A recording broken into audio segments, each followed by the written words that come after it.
u bazen. Šalu na stranu, nećemo u bazen, ali nekako to je asocijacija kada želim da vam predstavim goste. To je dio ekipe vaterpolo kluba Invictum iz Sarajeva koji su se ovih dana vratili sa božićnog turnira u Sisku. Okitili se srebrom momci, sve se nema. Srebro se kući donijelo.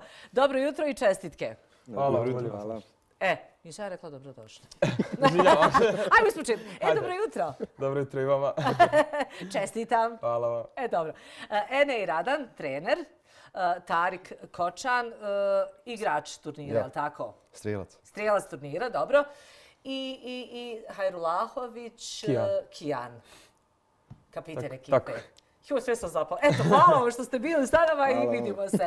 Kako bi u Sisku? Kako Srebro? Pa Sarajevo, mislim, 7 godina postojite, svaka čast, i da ste već došli do tih nekih nivoa gdje na međunarodnom turniru osvajate zavidna mjesta. Srebro je baš odlično. Tako je, prije svega se zahvalimo na pozivu. Pa mi smo već ovo drugi put da sudjelujemo na ovom turniru. 2019. godine smo isto uzeli učešće, uzeli smo zlato. Tu je i te godine bilo zlato. Bitno je da se donosi. Bitno je da se donosi, bravo. Naravno, svaka čast. Ove godine je stvarno također krenula dobra ekipa. Mi smo u ovoj generaciji izuzetno dobri i druga posta ekipe je bila malo podmlađena. Mislim da sam zadovoljan sa tom ekipom jer su odradili veliki dio posla obzirom da su se nosili sa igračima koji su mnogo fizički dominantni od njih. Konkurencija je izuzetno bila teška. Sve su ekipe iz Hrvatske, mnogo ekipa ima reprezentativca u svom timu i upravo u finalu protiv ekipe koja je osvojila turnir je imala nekoliko reprezentativaca gdje stvarno nismo mogli da iznesemo taj finalni rezultat u našu korist i da opet uzmemo to zlato, ali svakako mogu reći da sam ponosan na svoj tim sa srebrom, jer nama je to izuzetno bitno, obzirom dolazimo iz Sarajeva. Tako je. Tipični morski grad sa tradicijom vaterpola i tako dalje. A krenut ću od kapitena. Kapiten, koliko ste vi zadovoljni svojom ekipom, igrom, timom kao cijelinom? Pa ja lično sam zaista zadovoljan. Napravili smo veliki rezultat, drugo mjesto na međunarodnom turniru. Pripremali smo se, nismo imali neko okvirno vrijeme priprema, ali smo svaki trening smo se zapravo trudili da budemo sve bolji i bolji, tako da smo kroz cijelu godinu se pripremali za ovo. Htjeli smo predstaviti naš grad i prije svega naš klub, tako da sam zaista zadovoljan. Jeste ponijeli ove aktualne slike, baš se sve lijepo vidi ovo kroz maglu. Da predstavite grad. Dobro, sad, strijelac turnira. Šta ima da nam kaže u vezi sa tim? Kako postati strijelac turnira? Pa da bi se postao strijelac turnira treba da se zabiju najviše golova od svih igrača, svih ekipa. Dobro. I to je vama pošlo za rukom? Jest. Bravo. Koliko ste ukupno golova? 25 golova. 25. Dobro, sad, mislim, nekako bih mogla držati loptu i držati se na vodi, ali mislim sve ostalo, koliko već dugo trenirate, šta je u stvari presudno? Ne samo dobro znati plivati, nego imati dobre mišiće, imati koordinaciju. Naravno, presudno je imati dobre taktičke treninge i dobro imati tehniku šuta i, kako kažem, dugo smo se pripremali da dođemo na ovaj turnir, drugo smo se pripremali i plivački i taktički i na kraju je to svelo na drugo mjesto i da ja uzmem za najboljeg strijelca. Dobro. I kako vi ovoga golmana iznenadite? Pa trzemo ga koji put i gađamo što dalje od njega. Kako Đuro kaže, kucamo na vrata zaboravljenih hasova. Jel tako bude i tu? Dobro. Sada, šta je vaš najveći ponos kao kapitena? Možete mi sad reći ovo srebro i tako dalje. Ima nešto iza tog srebra, sigurno. Pa ipak moj najveći ponos kapitena je da predstavim svoju ekipu i da zapravo budem primjer drugima.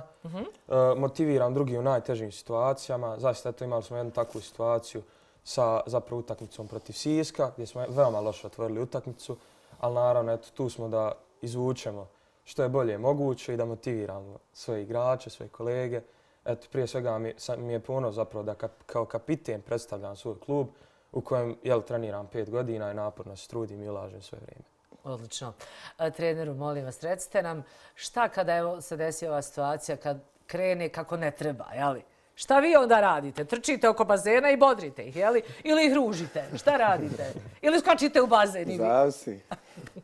Zavisi šta smo se dogovorili. Mislim, ta prva utakmica je bila izuzetno teška protiv Marsona i Slavonskog Broda. I stvarno je rezultat sve vrijeme. Imali smo mi prednost kroz cijelu utakmicu, ali bio je moment utakmice gdje je bilo 9-9. Ja mislim, treća četvrtina. I tu je najbitnija ta disciplina ekipe. Tu je najbitniji taj odnos, što kaže Kijan, kapitena koji će podizati svoju ekipu kada se desi ti padov. To je normalno, to svaki sportista doživi, pogotovo utakmicama koje su im bitne. Ja uvijek njima govorim, pred svaki turnir moramo otvoriti turnir dobro. Sve poslije toga ide drugačije. Ako oni pobjede prvu utakmicu, odmah smo u tom nekom pozitivnom pravcu i odmah su oni više motivisani. Da se desi poraz, treba da tu podići ekipu, treba vratiti se na kolosijek, treba puno više obaveza. Kako vraćate ekipu kad izgube utakmicu? Šta im obećate? Još više treninga, jel? Pa vidite, pričamo mnogo sa igračima. Stvarno se pričamo puno sa igračima. Dođemo na taj nivo da damo svakom igraču, damo i pravo istog glasa i mišljenja. Nebitno jesu stariji, mlađi. Jednostavno saslušamo svakoga, možda neko ima neke svoje probleme, možda neko ima tremu, možda nekog straha. Tu smo da ga svi ohrabrimo, tu smo da svi budemo svi kao jedan. To je naš pozdrav pred utakmicu i mi se tako i ponašamo. I upravo je to bilo... Ko musketari, svi za jednog, jedan za sve. Pa tako je. I upravo je tako bilo i na toj utakmici što govori Kijan.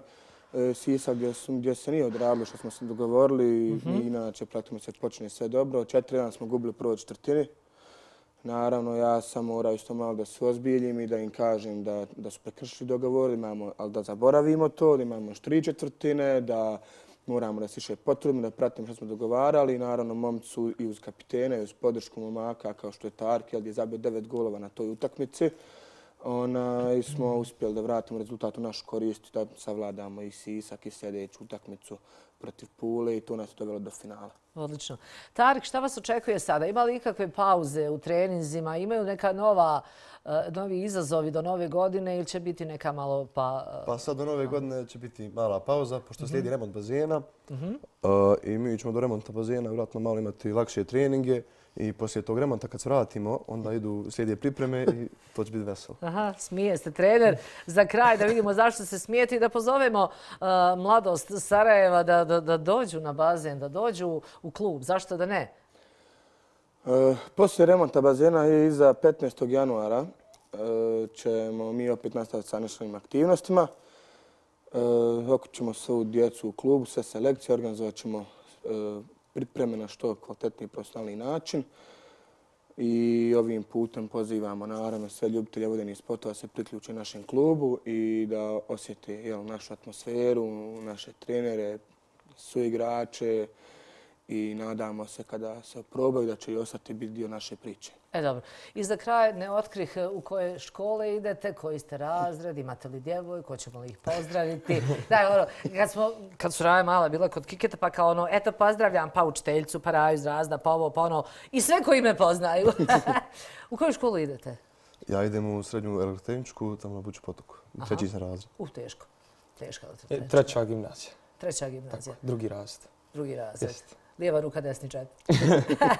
Dobro, pozdravit ćemo Raju iz Buča potoka i iz Wilsonovog, brate. Zašto da ne? A možemo i profesore. Ko zna kad je to dobro kada pozdraviš profesora. Koji su vam najdraži predmeti? Pa tjelesni. Tjelesni. A vama? Čekaj, gdje je najgora ocjena?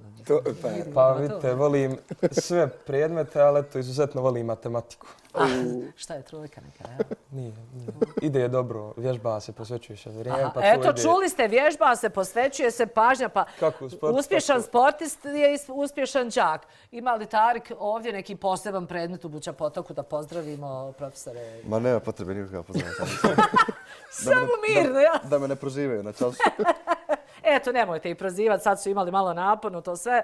Pustite ih malo da odmore. Želim vam puno uspjeha u školovanju, u sportu i vama također. Enej, hvala vam što ste bili naši gosti. Hvala.